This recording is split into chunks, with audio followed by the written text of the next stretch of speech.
નમસ્કાર પ્રણામ મિત્રો, જય માતાજી, જય શ્રી કૃષ્ણ. મિત્રો, આજની વાત છેલ્લે સુધી સાંભળવા નમ્ર વિનંતી છે.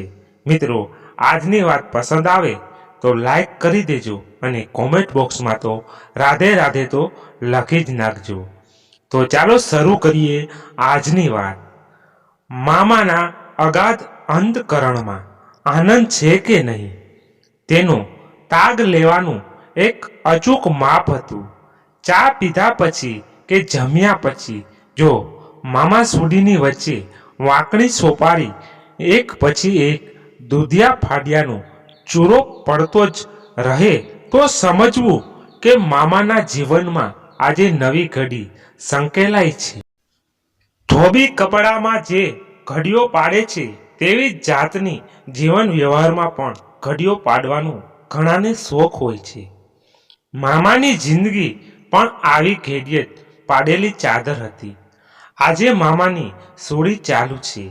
ભનાભાઈ, બીજી સોપારી લાવજો તો, એમ કહે છે ત્યાં તો 22 વર્ષના જુવાન ભનાભાઈ છલંગો મારીને મામી પાસે દોડે છે.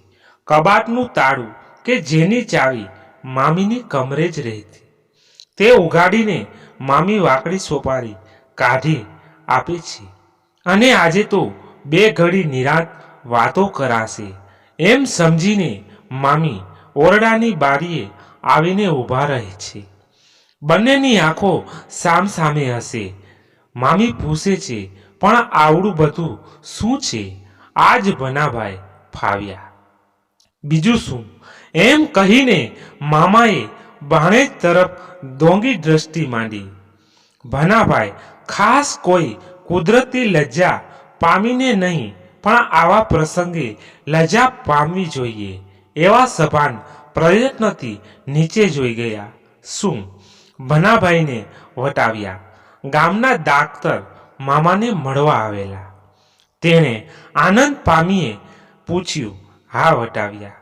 મામાનું ગળું ફૂલાઈને બોલી ઉઠ્યું, ભનો ખાટી ગયો.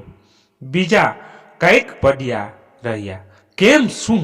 કન્યા બહુ રૂપાળી મળી.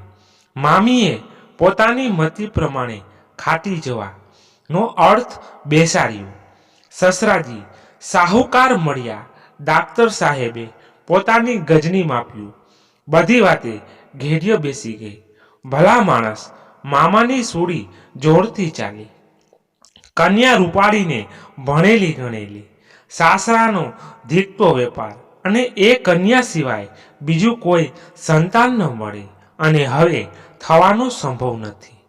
ઓ ભનાભાઈ, મૂંઝાશોમાં, એમ કહીને મામાએ ફરીવાર શરમાવાનો પાઠ ભજવવાની તક દીધી. ડાક્ટર સાહેબે પોતાના અનુભવના બોલ કહ્યા. બસ તો પછી હવે નાહકનું. ભનાભાઈએ BA સુધી ટીપાવા સીધને જવું. સાચી કોલેજ સસરાની પેઢી. વેપારમાં પાવરધા બનીને પછી એક આંટો અમેરિકામાં મારી આવે એટલે વિધા હાઉ મારા ભાઈ. આમ રજડીએ આરો નહીં આવે અને કાલની કોને ખબર છે યાર. હું તો કહું છું કે પરણી પણ વેલાસર લેવું. જે કંઈ સ્થિતિ બંધાઈ જાય તે આપણા બાપની. બાકી સમય બહુ બારીક છે યાર, થઈ રહેશે બધું જ. ઘીને ઘડે ઘી થઈ રહેશે. મામાના હાથ સોપારી વાતરતા હતા, પણ એના કપાળની પાછળ અનેક વેતરણો ચાલુ હતી. લમણાની નસો ફૂલાઈને બહાર નીકળી હતી. તે ઉપરથી જણાય આવે કે અંદર એક સામટી ઘણી ક્રિયાઓ ચાલી રહેલ છે. ડાક્ટરે કહ્યું, ભાઈ, હું તો અંગત અનુભવની વાત હોવાથી કહું છું. અમારે બિંદુની વહુને 1 વર્ષથી જ્વર લાગુ પડ્યો છે, પણ ખૂબ કાળજી લઈ ઇન્જેક્શનો ઉપર ઇન્જેક્શનો આપીએ જઈએ છીએ.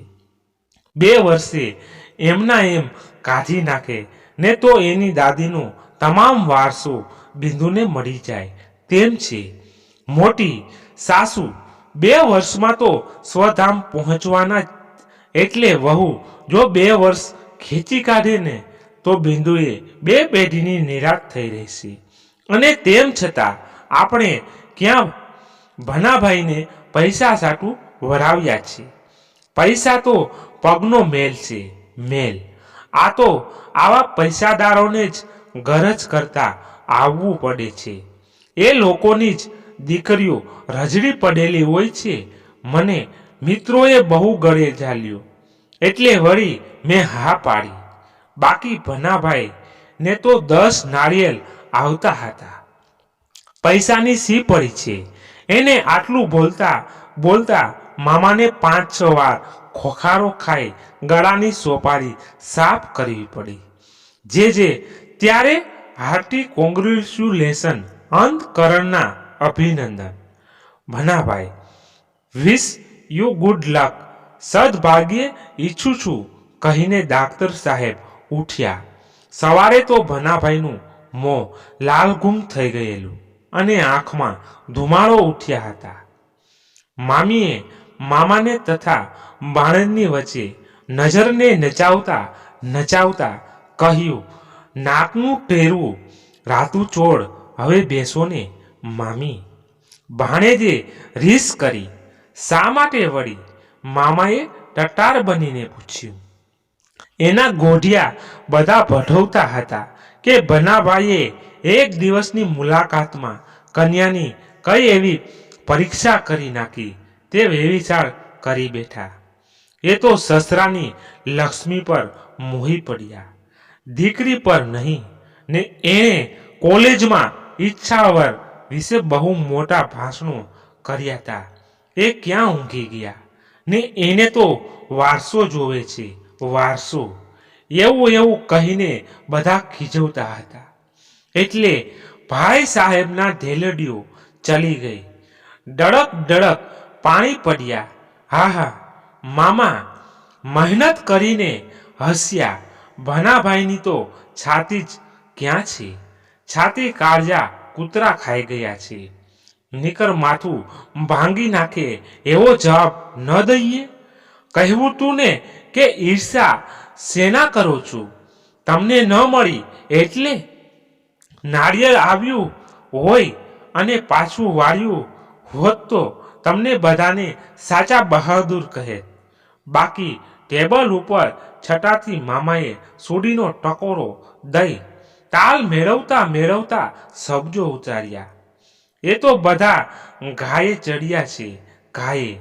સારી કન્યા જો મળે ને સોડીનો ટકોરો તો અત્યારે આ ભરમમાં કાળમાં જ મળે ટકોરો. ભણી ઉતર્યા પછી તો બાંધી મુઠ્ઠી ઉઘાડી પડી જાય પાછો ટકોરો. નોકરી સારું ફાંફા મારતા ને કંકુને ચાંદલે કોઈ કન્યા દેવા ન આવે પછી તો મુવા પડ્યા અથવા તો મળે કોઈ બોધો રૂપિયો. અવતાર આખો ઝેર થઈ જાય. ભનાભાઈ, એ કલ્પના પણ ઘોડે ચડનારાને રહેવા દે. એ બધા એવા તો પડવાના છે ને કે છોતરે છોતરા ઉડી જશે. કેટલા કોલેજવાળાઓ ગોટાળે ચડીને પાયમાલ થયા છે. ઈચ્છા લગ્ન, પસંદગીના લગ્ન, સ્વયંવર, એ તો બધા શબ્દો જ મીઠા લાગે છે અને અનુભવ તો ઝેર જેવા નીવડ્યા છે. આ જોતો નથી? હું અને તારી મામી ફક્ત એકબીજાના ફોટોગ્રાફ જોઈને જ પરણ્યા હતા. 15 વર્ષ વીતી ગયા છતાં એક ધારો સંબંધ ચાલ્યો જાય છે ને. એનું નામ ઈચ્છા લગન. લો ચાલો સૂઈ જાઓ 2 ઘડી, ઘાયે ચડો માં, અને થઈ જાઓ મુંબઈના વસવાટ માટે તૈયાર. ભનાભાઈના બરડામાં હાથ થાબડીને મામા પોતાના ઓરડામાં બેઠા. પાછળ મામી પણ ગયા. ઓશીકે જઈ ઊભા રહ્યા. પૂછ્યું, હે સાચું કહો છો? કન્યા રૂપાળી તો છે ને? અરે તમારા સમ નમણી છે એથી રૂપાળી, વરથી વધુ રૂપાળી. વહુ જોવામાં માલ પણ નથી. અવતાર બગડે અને મારે તો ભાઈ સાહેબના મગજમાં કોઈક ભૂસું ભરાવશે એવી બીકે લગ્ન સાથોસાથ જ કરી નાખવા હતા, પણ બહેનોનો જીવ કોચવાય. એકનો એક દીકરો કોળી નાળીને પેઠે પરણી લે છે એમ બહેનને લાગે, એટલે જ મેં 6 મહિનાની ધીરજ રાખી છે. લો જાઓ, પધારો, સુવા દો હવે નિરાત કરીને. એમ કહીને બપોરના 12 વાગ્યે મામાએ માથા ઉપર કાશ્મીરી છાલ ઓઢી લીધી. અઠવાડિયામાં તો મુંબઈથી 3-4 તાર આવી ગયા. સસરાએ ભનાભાઈને જલ્દી તેડાવ્યા. મામા પરના કાગળમાં સવિસ્તર લખ્યું કે મારી પેઢીમાં અત્યારથી જ બેસાડું, તેથી તેમને હિણપ જેવું જણાતું હોય. ધરજ ભાઈનું આડ ચડતું હોય તો અહીં મેં એક ભાગીદાર ઊભો કરીને શ્રી ભનુનો જીવ ન ડૂબાય તેવો સ્વદેશી વસ્તુનો વેપાર નિરાધારી મૂક્યો છે. માટે ઝટ મોકલો. શાંતાનો અભ્યાસ જોરથી આગળ ચાલે છે. આવી ગોઠવણથી પ્રસન્ન બની મનાભાઈએ બિસ્તર અને બેગ બાંધ્યા. મામાએ કહ્યું કે વધુ સરસામાન ન લઈ જતો, તારા સસરાને ત્યાં અઢળક વસ્તુઓ ભરી છે. મામાના નાના દીકરા રમણે મનાભાઈનું કાંડા ઘડિયાળ માંગ્યું. તે તરત જ મનાભાઈએ છોડીને આપી દીધું. કહ્યું કે ત્યાં મને તો માગ્યા ભેગું જ મળી રહેશે. એમ પોતે કોઈ કલ્પ વૃક્ષની છાયડીમાં જતા હોય તે રીતે એણે ઘણી ખરી ચીજો ભેટ સોગાદમાં દઈ દીધી. બુધવાર દિશાસૂળ હોળીની સામી ઝાડ વગેરે બધા જ અપશુકનિયાળ દિવસો વટાવીને ચોખ્ખું દહાડે સાંજની ટ્રેનમાં ભનાભાઈનું ઉપડવું નક્કી થયું. ગામ નાનું, બનાવ પ્રમાણમાં મોટો. મામાની પ્રતિષ્ઠા જબર, એટલે ઘણા લોકો વડાવવા ઘેર એકઠા થયા. પોતાના છોકરાઓ સંબંધે કાં તો નોકરીની કાં તો સ્કોલરશીપની અને બેશક સારા સાસરિયા શોધી દેવાની પણ વિનંતીઓ કરવા અનેક ઓળખાણો આવ્યા. ભનાભાઈ, બાપા, અમારે તો તમારો વસીલો બંધાણો છે. વાડિયા વિના વહેલો ચડતો નથી. તમારી ચડતી કળા દેખીને અમારી આંખો ઠરે છે.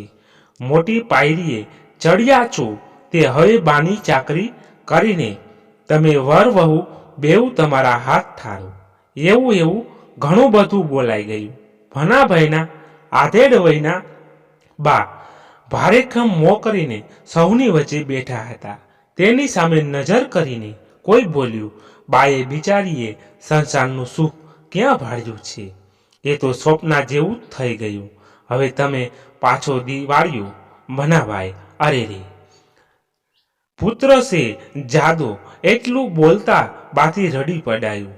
મળવા આવનારાઓ એક ભનાભાઈની બા જેવડી જ વિધવા બાઈ હતી, અને એ વિધવાની 16 વર્ષની પુત્રી હતી. સહુ જ્યારે ભનાભાઈના આ નવપ્રાપ્ત સૌભાગ્યવતી વિનોદ આનંદ અને વિનંતીઓ કરી રહ્યા હતા, ત્યારે આ ત્રિવેણી બહેનનું મુખ પડી ગયું હતું. પણ રંગમાં ભંગ ન પાડવા એ મહેનતથી મોં મહલકાવતા હતા. ત્રિવેણી બહેન, મામીએ પૂછ્યું, આજે લલિતા કેમ નથી દેખાતી? આ રહી, હું અહીં છું. લલિતા એની બાની પીઠ પાછળ લપાઈને બેઠેલી ત્યાંથી બોલી. મોં સંતાડીને કેમ બેઠી છો? ના, મેં ક્યાં સંતાડ્યું છે? એમ કહેતી લલિતા ટટા થઈ બેઠી. આ ત્રિવેણી બહેનની લલિતા. મામીએ સહુ સામે નિહાળીને કહ્યું. બધા એકબીજાની સામે તાકી રહ્યા. કોઈ બોલ્યું. ભાગ્યની વાત છે. બાઈ, લલિતાનું મોં ગાલના મૂળ સુધી લાલ લાલ થઈ ગયું. એ પાછી બાની પાછળ લપાઈ ગઈ. ભનાભાઈ ધૂમાધૂમ કરતા પોતાનો સરંજામ સજતા હતા. વાળની લટો કપાળ પર પડતી હતી. તેને ઝટકાવી વારવાર ઠેકાણે નાખતા હતા. લ્યો ભનાભાઈ, આવજો, માયા રાખજો કહેતા. ત્રિવેણી બહેન ઉઠ્યા. કાં ત્રિવેણી માસી? લલિતાબેન ઉઠશો, આવજો, તમારી આશીષ. મનાભાઈએ એટલું કહ્યું. ત્યાં ત્રિવેણી બહેન ટોળાથી થોડે દૂર ચાલ્યા ગયા. ભનો પણ એની પાછળ ઘસડાયો. લલિતા આગળ નીકળીને થાંભલી સાથે શરીર ટેકવી પડખું ફરીને ઊભી રહી. ભનાભાઈ, બાપા, એક ભલામણ કરવી છે. વિધવાએ ઓશિયાળું મોં કર્યું. હા, કહો ને માસી. ટાઈમ થઈ જતો હોય તેમ બતાવવા ને વાત ટૂંકી કરવા ભનાભાઈએ કાંડા પર નજર કરી, પણ કાંડે ઘડિયાળ નહોતી. થોથરાતી જીભે વિધવાએ હળવેથી કહ્યું, બીજું તો શું, આ લલિતાને લાયક કોઈ ઠેકાણું જડે તો ધ્યાનમાં. બા, થાંભલીએ અડેલી ઊભેલી લલિતા એના શરીરના ટુકડે ટુકડા થઈ જતા હોય તેવી વેદના સંઘરતી બોલી, બા, હવે ચાલશો, મોડું થાય છે. મોડું શાનું થતું હતું? તે તો લલિતાને માલમ. બાએ કહ્યું, બેટા, આ અઘડીએ જ આવી હો. આટલું કહીને પાછું એણે ભનાભાઈને પજવવા માંડ્યું. તમે તો જાણો છો ભાઈ, બધી વાત જાણો છો કે આના બાપની નજર કોના ઉપર હતી. એ ગુજરી ગયા ત્યારે તમે જ એના મોં પાણી દઈને સદગતિ કરાવેલી કે લલિતાનું કાંડું. તમે એટલું કહેતી કહેતી એ આળસ વિધવા એકી સાથે હસી પડી. તેમજ થીગડાવાળા કાળા સાદલાના છેડે વતી આંખો લૂછવા લાગી. ભનાભાઈને સૂઝ ન પડી કે શું ઉત્તર વાળવું. એ ચારેય બાજુ જોતો જાણે કોઈની સહાય શોધતો હતો. એની નાસી છૂટવું હતું. બા, હું તો જાઉં છું, કહેતી લલિતા ખડકી બહાર નીકળી પાછી દિવાલને ઓથે ઊભી રહી. એ આવી હો બેટા. એટલું બોલીને ગજવાનને અકલ ન હોય તે પ્રમાણે પાછું ચલાવ્યું. એ તો હોય ભાગ્યની વાત. તમારું સુખ અને ચડતી કળા દેખી મારી આંતરડી ઠરે. પણ આ તો ઓલ્યો તમને બધું ગમતું ખરું ને? વાંકો સેથો ને કાનમાં એરિંગ ને સાંજે ફરવા નીકળવાનું ને ગાવું વગાડવું, બાઇસિકલને ફોટોગ્રાફ ને 4ને ઉંમર પણ 2 વર્ષ વધુ થઈ ગઈ એટલે અહીં નાના ગામમાં ન્યાતના માણસો ગીલા કરે જ ને. એથી હવે બહાર ગામ ઠીક ઠીક સુધારાવાળું ઠેકાણું જડે તો એમ કે ઝટ કરી નખાય. તમે તો ચતુર છો, બધું સમજો છો. દાંતને જીભની ભલામણ સી હોય. લલિતાએ સાંજના ઠંડા પહોરમાં બહાર ઊભા ઊભા બાનો એક એક શબ્દ સાંભળ્યો. પોતાનાથી ઊંચા સાદે ચીસ પડી ગઈ એવી બીકે એ ત્યાંથી ચાલી નીકળી. તોય બા હજી ખસી જ ન રહી. કોઈ પનિહારી જળસાઈને આરે પોતાના ફૂટેલા ઘડાના ઠીકડા એકઠા કરે છે તેની પોતાની શાન ન હોય ને પછી ભાનમાં આવતા હાથમાંથી એ ટુકડો પોતાની મેળે જ નીચે પડી જતા હોય એવી વલે આજે લલિતાની વિધવા માતાની થઈ પડી. 3 વાર એણે લ્યો બાપા આવજો એમ કહી વિદાય લીધી. તે છતાં પોતે ભનાભાઈના મુખ સામે જોતી જ રહી. ખબર નથી કે છૂટા પડવાની વિધવા શું તૂટે છે. કંઈક તૂટતું તો હતું જ ભાઈ. એ ત્રુટી સાદ તો મામાનો સાદ આવ્યો. હવે પછી વાતો ખૂટશે કે નહીં? ગાડીનો વખત ભરાઈ ગયો છે એમ કહેતા મામાએ વિધવા તરફ ફર્યા. ઓહો, ત્રિવેણી બહેન છે. ત્રિવેણી બહેન, ભનો તો ચાલ્યો. હા ભાઈ, બહુ ખુશી થવા જેવું છે. મને તો ઘણુંય હતું લલિતા વેરે કરવાનું. ત્રિવેણી બહેને પણ 7મી પેઢીએ આપણે સગોતરી નીકળીએ છીએ એટલે હું લાચાર થઈ પડ્યો. ના, એમાં શું ભાઈ, કહીને વિધવા પગે લાગી રસ્તો લીધો. એ ઘેરે પહોંચી ત્યારે ઘરમાં દીવો નહોતો. 5-6 દિવાસળી બગાડ્યા પછી જ ફાનસ પેટાવી શકાયું. જોયું તો લલિતા ડામચિયા ઉપર જ માથું ઢાળીને ઊભે ઊભે ઝોલું લઈ ગઈ હતી. ડામચિયા પરનું ગાદલું લલિતાના આંસુમાં ભીંજાયું હતું. તે જ વખતે ભનાભાઈને મુંબઈ લઈ જનારી ગાડી જંગલમાં પાવા વગાડતી સુસવાટા વેગે ચાલી આવતી હતી. લલિતાની બાને જાણે 25 વર્ષનો પેટનો દીકરો ફાટી પડ્યો હોય તેવી વેદના હતી. છતાં છાતી ઉગાડીને રડવાનો એને અધિકાર નહોતો. પહેલા દુખણા લઈને સાસુએ જમાઈના હાથમાં 11 રૂપિયા મૂક્યા. તે ઘડીથી જ ભનાભાઈનું દિલ હર્ષથી ગદગદી બની ગયું. પછી તો જમવામાં 2-3 શાક અને રોટલીની સાથે કંઈક ને કંઈક મીઠાઈ તો લેવાની જ ખરી જ. સાહેબી પણ એવી કે એકવાર શાક ઠંડુ પીરસાયું ત્યારે તરત જ સસરાએ વાટકો પછાડ્યો હતો.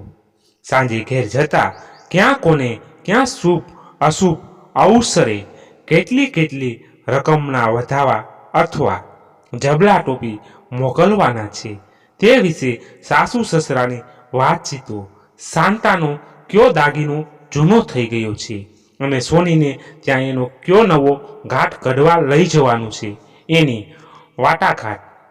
બેંકમાં બાપુનું, માનું, શાંતાનું એમ સૌના જુદા જુદા ચાલુ તેમજ ફિક્સ્ડ ડિપોઝિટના ખાતા, દાક્તરોના બિલ, નોકરોના ફેરફાર, દૂધવાળીનું દૂધ બદલાવાની જરૂર, ભંગિયાણીની રિસાઈ છે અને બીજા કોઈ ભંગીને આવવા પણ નથી દેતી, માટે મ્યુનિસિપાલિટીમાં ખબર આપવી જોઈએ તેની ચર્ચા. એવા વિવિધ વાર્તાલાપોથી કુટુંબનું જીવન રસાયું હતું. ભાવિ વારસ પોતાની ભવિષ્યની મિલકતો ઉપર પ્યાર કેળવવા લાગ્યો. બેંકમાં જમાઈને નામે પણ અલાયદું ખાતું ખોલવાનું નક્કી થયું. ખરેખર ભનાભાઈના જમણા પગની ભાગ્યરેખા જોઈને 5 વર્ષ ઉપર રેખાશાસ્ત્રીએ ભાખેલી વાણી અક્ષરે અક્ષર સાચી પડી. પેઢી ઉપર પણ આ પરદેશી રાજસત્તાના અમલમાં નીતિનો વેપાર જ ન કરી શકાય. એની જૂની માન્યતાઓનો ચૂરેચૂરા થઈ જાય તેવી સચોટ દલીલો ભનાભાઈ કરવા લાગ્યા. એમણે સસરાના મિત્ર સાથે સ્વતંત્ર કામ આરંભી દીધું. પરંતુ એ રીતે 4-6 મહિનામાં 2-3 ધંધા બદલાયા. કેમ કે વેપારીની અનીતિ અને ફૂટ ભનાભાઈને ફાવતા નહોતા. ભનાભાઈની અણઆવડતોનો દોષ બીજા દ્રસીલોઓ કે અબૂતો કાઢતા, પણ એ સાચું નહોતું. પોતાના ઉચ્ચ નીતિ તત્વોના માચડેથી એ સસરાની વેપાર પદ્ધતિ પર સરવૃષ્ટિઓ કરવા લાગ્યા. પ્રથમ પહેલા તો આવા સિદ્ધાંત ભક્ત જમાઈ માટે સસરાના મંડળને મોટું માન પેદા થયેલું. પણ ધીરે ધીરે એમની મશ્કરી મંડાઈ ગઈ. પેઢીની ઉપરની જે મેડીમાં એમનો મુકામ હતો, તેથી રાત્રિએ ત્યાં સુનારા નોકરો ચાકરો માટે ભનાભાઈ એક રમકડું બની ગયા. શાંતાને તો ભનાભાઈ હવે કોઈક વાર સસરા ખાસ ઘેર જમવા તેડી જાય ત્યારે જ જોઈ શકતા. કોઈક વાર શાંતા નિશાળેથી કંઈક કારણસર પેઢી પર આવતી ત્યારે દીદાર થતા. પેઢીના નોકર પાસેથી ભનાભાઈ શાંતા વિશે ઘણી માહિતીઓ મેળવતા. કોઈ વાર એને કવિતા લખીને મોકલતા. પણ શાંતા બિચારી પૃથ્વી છંદમાં લખેલ ગુજરાતી સોનેટની કલાપ તુજમાં ગોતું, સુમન વ્યમ ઉગી વેલના ઉતારું, શશી તેજની ફરફત ઝીણી ઓઢણી એવી પંક્તિઓમાં ભરેલા નિગૂઢ અર્થો સમજી શકતી નહોતી. પૃથ્વીછંદ એને વાંચતા પણ આવડતો નહોતો. એને તો ધૂન હતી પરીક્ષા પસાર કરીને વિધા પ્રવીણ થવાની. એ જવાબો મોકલતી તેમાં લાગણીની ભાષા જ નહોતી. એ એક જ વાત પર ભાર દેતી કે તમે હવે જલ્દી કોઈ લાઈન પકડી લ્યો, નકામો વખત ન ગાળો. મારે હમણાં સ્કૂલના ઉત્સવમાં સવાન ભજવવાનો પાઠ કરવાનો હોવાથી કાગળ નહીં લખી શકું, તો માફ કરજો, વગેરે વગેરે. આમ ભનાભાઈના બંને ફેફસા ઉપર સોજા ચડવા લાગ્યા. એનો જીવ શાંતાના આવા જવાબથી ઉલટો ઉચક થઈ ગયો. પછી એના હૃદયમાં ઈર્ષા જાગી ઉઠી. શાંતાના ભણતર માટે સસરાને આગ્રહ કરનાર પોતે જ હતો તે ભૂલી જઈને એણે હવે વાંધા ઉઠાવવા માંડ્યા કે આમ ભણ કરવાથી શરીર બગડશે, આ સંવાદો અને નાટકોમાં જાહેર પાઠ લઈને નાચવું એ બરાબર નથી. બૂટ શા માટે પહેરો છો? ચંપલ અથવા સપાટ જ હોવા જોઈએ. શાંતાને માથું ઉઘાડું રાખવાની ટેવ પડી છે. તે મારા મામાને ઘેર કેમ પોસાશે? એણે તો ઉલટું મામાની લાજ કાઢતા પણ શીખવું જોઈએ. પોલકાની બાઈ આટલી બધી ઊંચી કેમ ચાલશે ને વાળ કપાળે જરા ઊંચા ઓળવો પડશે, નહીં તો મારી બાને આવા પાતરવેડા ગમશે નહીં. આવી સૂચનાઓ જ્યારે નોકરની મારફત પોતાના ભાવિ સ્વામીનાથ તરફથી આવવા લાગી ત્યારે શાંતાનો શ્વાસ ઉડી ગયો. એ તો ઘડી ઘડી ઘરમાં રડવા લાગી. માને આ બધી વાતની જાણ થઈ ત્યારે તેણે શાંતાના બાપુને કહ્યું કે આપણે તો એમ સમજીને સગપણ કર્યું કે જમાઈ ને દીકરી આપણે ઘેર રહી આપણો વહીવટ કરશે, પણ આ માવડીઓ તો મારી શાંતાને એના મામા અને મામીના કેદખાનામાં નાખવા માગે છે. અત્યારથી જ આટલી ખોટ ખાપણો કાઢી રહ્યો છે, તે પરણ્યા પછી શું નહીં કરે? એ તો મારી દીકરીને કહેશે કે પાણી ભરી આવ, લુગડા ધોવા ગાંસડો બાંધીને નદી કાંઠે જા ને કાં 5 મહેમાનોના વાસણ માંજી નાખ. ના બાપુ, મેં મારી ખોટની દીકરીને એ માટે કેળવણી તૈયારી નથી કરી. મારે તો દીકરી દઈને દીકરો લેવો હતો. આ રીતે શરમે ધર્મે એકાદ વર્ષ નીકળી ગયું છે. બહુ બજાવેલા ગ્રામોફોનની ચાવી ઉતરી જાય, બહુ ફેરવેલા સ્ક્રૂના પેચ ઘસાઈ જાય, બહુ લખેલી ટાંક ઢરડાઈ જાય. એ રીતે મનાભાઈની માનસિક શક્તિના આંટા પણ બૂંઢા થઈ ગયા હતા. એકવાર માર્ગ ચૂકેલો મુસાફર અનંત ભૂલ ભૂલામણીઓ પડી જાય તે રીતે એને રસ્તાની ગમ નથી પડતી. એને સંદેહ પડી ગયો છે કે આખી દુનિયા મારી ઠેકડી કરી રહી છે. મિત્રો કે સ્નેહીઓ તો ઠીક, પણ ત્રાહિત અણઓળખીતાઓ પણ જો કશી વાતચીત કરી હસી પડે તો ભનાભાઈને એમ જ ઠસાઈ જાય છે, એ સાલાઓ મારી જ કશી મજાક કરે છે.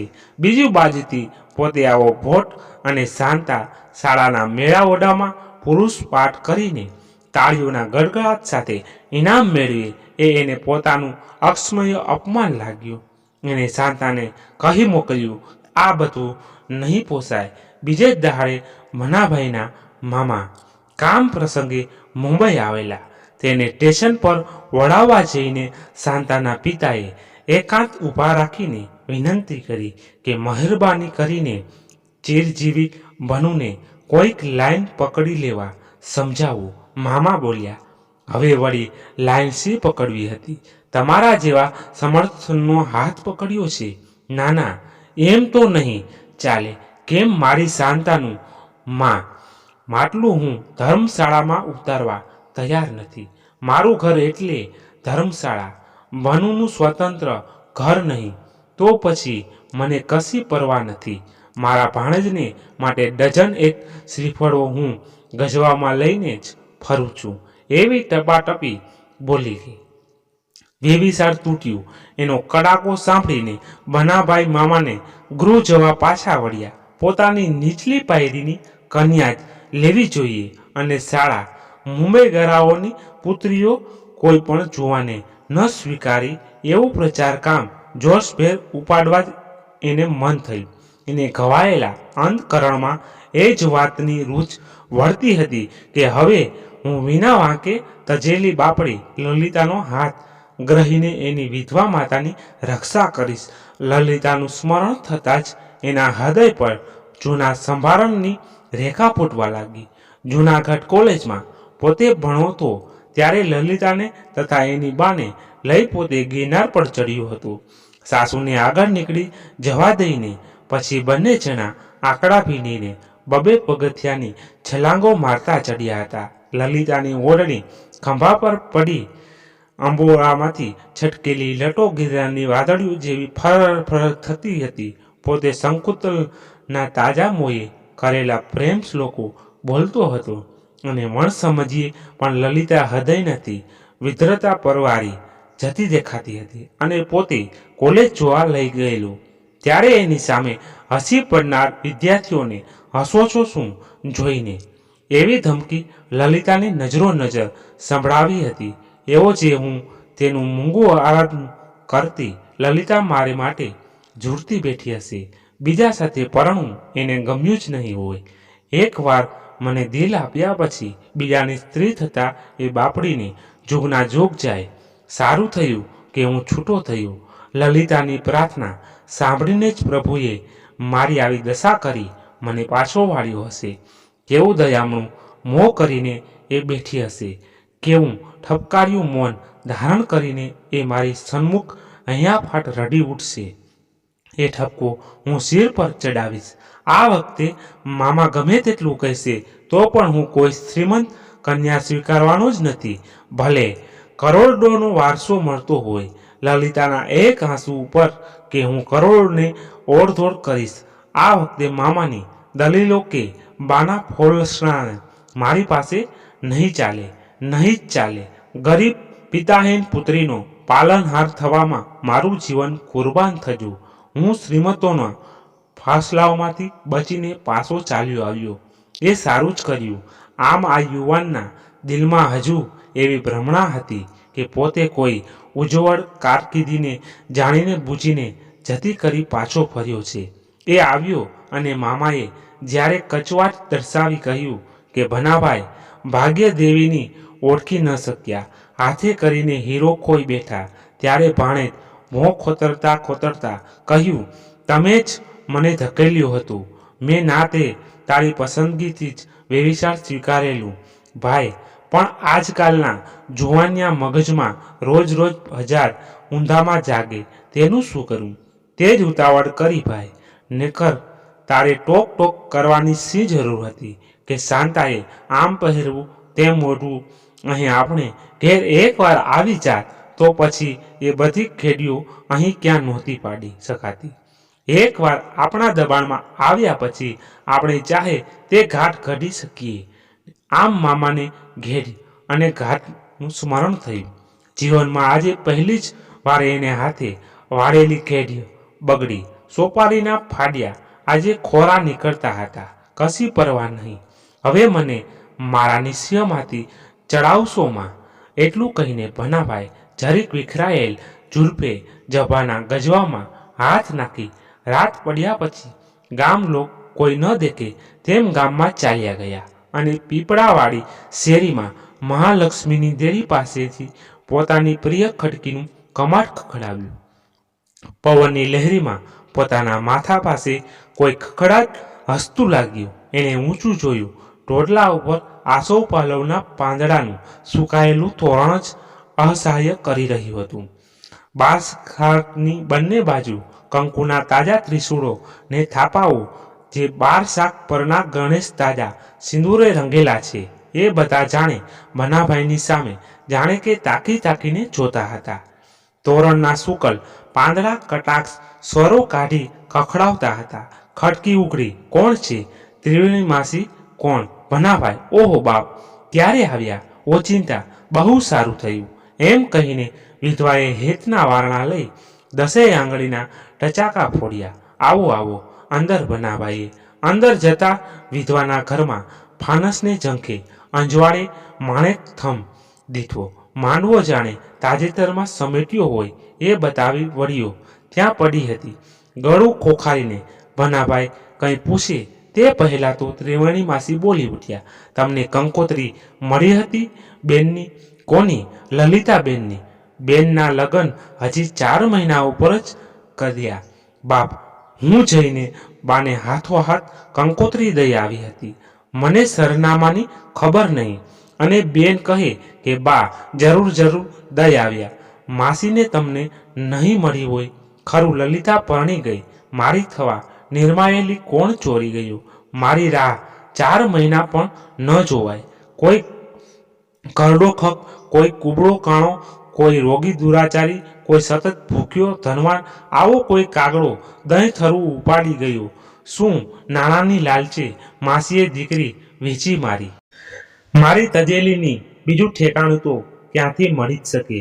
માસીએ દીકરીને કૂવો દેખાડ્યો કે શું ઉદ્ધારક બનીને દોડ્યો આવનાર એ યુવાન ત્યારે એક પલમાં આવી વિચાર સૃષ્ટિમાં ગતિ કરી રહ્યું હતું. ત્યારે એને અડધું જ ભાન હતું કે માસી શું કહી રહેલ છે. માસી તો ભોળે ભાવે કહેતા હતા, પણ એવા જ નિર્મળ ભાવથી વરસતી ચાંદની જેમ કામાતુરને વગર ઈચ્છાએ દગ્ધ કરે એ જ રીતે માસીના વેણ બનાભાઈના કલેજા ઉપર એક પછી એક અંગાર ચાપી રહ્યા હતા. બાપુ, તમે ક્યાંક ઠેકાણું ગોઠવી દેશો એવી આશાએ તો 6 મહિના વાટ જોઈ. ગામ લોકોએ તો ગીલા કરવાના મણા ન રાખી, વાંકા સોથાડી, બૂટ જોડાડી, પારસણ વગેરે એણથી તો તડાપાટ વર્ષે બેન બચાડી બહાર ન નીકળી શકે. એના આંસુડા કે દીએ ન સુકાય. રાતના ઝંખે ઝંખે તે કાંઈ ઝંખે. આવી આંગળી રોકી થઈ ગઈ. પછી મેં તો માંડી બધી પંચાયત મેલીને અમારા તડા બારના એક જુવાનને જોઈ કાઢ્યો. બરાબર લલિતાને જોડીએ મળી ગઈ. એને બાપડાએ હીણા કુળનો કહીને કોઈ દેતું નહોતું ને બેનને પારસણ કહીને કોઈ લેતું નહોતું. મેં તો વર જોયું, બીજું કશું ઘરે ન જોયું ને કુળે ન જોયું. ભાવનગરના છાપખાનાના સાચો હાકે છે. રૂપિયા 500 પરસેવો નિતારીને નીતિના રડે છે. સંચે બેઠેલું મેં જોયું, પણ કાળમસ લુગડામાંય દેવના ચક્કર જેવી ક્રાંતિ દીધી. લલિતાને તો દેખાડ્યું. સામસામાં મન ઠરેલા લાગ્યા. કહું કે ન્યાતનું ઘર જાય. પૂછડામાં આખ્યું મીચીને મેં તો કરી નાખ્યું. વિવાટાણે ન્યાત સંપી ગઈ. કોઈ મારે ઘરે ન ડોકાણું. મેં કહું કે ન આવો તો મારે સિંહ 12.5 છે. મેં એકલે હાથે ગાર ગોરમટી કરી વડી પાપડને સેવ વણ્યા. 5 દીમાં વિવાહ પતાવ્યા. જમાઈને કહ્યું કે બાપુ, લુગડાના ગાભા લાવીશમાં સુકુનની વાળી લઈને હાલ્યો આવજે.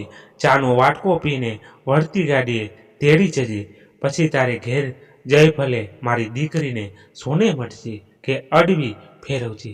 માસીએ અહીં શ્વાસ ખાધો ને ભનાભાઈએ નિશ્વાસ નાખ્યું. માસીએ વાત આગળ ચલાવી. આ એમ પરણાવીને મેં તો મારી દીકરીને વળાવી. પછી 2 મહિના ભેળી રહીને પણ આવીને ભાઈ મારી તો આંતરડી ઠરી હો. અહો શું જમાઈનો સ્વભાવ, શું એની સબૂરી, સી એની નજર પોગે. કહે કે ઘી દૂધ ઓછા ખાઈશ, પણ આ મચ્છરવાળા ગામમાં મકાન તો હવા ઉજાસવાળું જ રાખીશ ને લલિતાને નળતી સગવડ હોય ત્યાં જ રહીશ. મને કહે કે બા, તમને અહીં મચ્છરદાની વગર નહીં સુવા દો. લલિતાની આંખો બહુ ઉઠરતી ખરીને તો જમાઈ કહે કે ના ચૂલે નહીં, સગડી પર કોયલે રાધો. એકવાર મેં જમાઈને પૂછ્યું કે બાપુ કાંઈ કહેવા જેવું, ત્યાં બાપડો દળ પાણીડા પાડીને બોલ્યો, બા, મારા ઘરમાં તો દેવી આવી છે. મારા જેવા ઘાસલેટમાં આળકનારને આવું ભાગ્ય ક્યાંથી? ઈશ્વરને કહું કે મારું સપનું ઉડાડીશમાં. હે નાથ! આમ બોલીને જમાઈ કાંઈ રડ્યો છે, કાંઈ રડ્યો છે. ભનાભાઈ, શું કહું? મને કરમૂટી હતી, એને આવું સુખ જડ્યું. એ તમે જેવા બા જેવા ને મામા જેવાને આશીર્વાદ. ભાઈ ભનાભાઈ ઊભા હતા. એને તમર આવી રહ્યા હતા અને હૈયામાં ધમધમાટ હતો. હજુ એને થઈ રહ્યું હતું કે હું જેને માટે થઈને પાછો આવ્યો, તેને ઝંખી રહ્યો છું, તેને મને છેતર્યો છું. બેન તમને બહુ યાદ કરતી હતી હો ભાઈ. સાંભળ્યું છે કે ખમા એને 2 મહિના પણ ચડ્યા છે, તો હું તેને તેડી આવીશ. તમે હમણાં અહીં જ રહેશો ને? હા માસી, હું અહીં જ છું. એમ કહી બીજે ક્યાં જહનમાં જાઉં એવું મનમાં બબડી બનાવાય. કોણ જાણે કોના પર ચીડાતા. રસ્તામાં કૂતરું સૂતેલું તેને ઠેબું લાગવાથી માંડ તેના બચકામાંથી બચી છૂટતા અંધારું હોવાથી વિના શરમે પલાયન કરતા ઘેર પહોંચ્યા. તે વખતે રાતનું વાળું કરીને મામા સારી દૂધેલી સોપારી શોધતા ઓસરીમાં બેઠા હતા. એ સૂળી સોપારીના કગડાટથી અને મોના બચબચાટાથી કોઈ અકળ અગમ ત્રાસ અનુભવતો આ તરુણ ઘરમાં પેશવાને બદલે સીધે સીધો ચાલતો થયો. સડક વટાવી, સ્ટેશન વટાવ્યું. દૂર ઉભેલા સિગ્નલની લાલ બત્તી એની સામે તાકી રહી હતી. તળાવની પાળે ટીટોડી બોલતી હતી. કોઈ પીધેલા જેવા એ જુવાનું શરીર ખોળામાં લઈ કરુણામયી કુદરત એને વાયરો ઢોળતી હતી. નસો ઉતરતા એની પોતાની પારમદાનો થાક સમજાયો. તારાઓ અને કહેતા હતા કે લલિતા સુખમાં પડી એથી આનંદ પામ. સુખમાં પડી લલિતા ભલે સુખમાં પડી, એકવાર એ અહીં આવશે તો હું એના બાળકને ખોળામાં લઈને રમાડીશ. હું એ બચ્ચાના ગાલ અને હોઠ પર ચૂમી કરીશ. એના કૂણા કિસ્યલ સા આંગળામાં તમાચા મારા બેવકૂફ ગાલો પર ચોડાવીશ. અને હવે તો હું લલિતાને કહીશ કે બહેન, ગરીબડી કોઈ બીજી લલિતા જડશે આ જગતમાં ક્યાંય હોય તો મારી ભલામણ કરીશ. મને વેલાએ વાડીએ દેખાડીશ. આવી ઉર્મિઓમાં નહાતો એ યુવાન અડધી રાત સુધી સિગ્નલને ઓટે સૂતો રહ્યો. વીછીના ડંખ પર ફૂંકવાથી વળે તેવી શાંતા એને થોડી વાર મળી. મિત્રો, આજની વાત અહીંયા સમાપ્ત થઈ. તમને કેવી લાગી તે કોમેન્ટ બોક્સમાં જણાવજો અને પસંદ આવી હોય તો લાઈક કરી દેજો અને તમારા મિત્રો સુધી પહોંચાડી દેજો. તમે અહીંયા સુધી સાંભળી તેના બદલ ખૂબ ખૂબ આભાર. અને ચેનલમાં નવા છો તો અને આવી નવી વાતો સાંભળવા માંગો છો તો મારી ચેનલને અટાણે સબસ્ક્રાઇબ કરી લ્યો. ધન્યવાદ. ફરી મળીએ એક નવી વાત સાથે. ત્યાં સુધી બધા મસ્ત રહો, તંદુરસ્ત રહો. જય માતાજી, જય દ્વારકાધીશ. હર હર મહાદેવ મહાદેવ. જય શ્રી રામ, જય બજરંગબલી.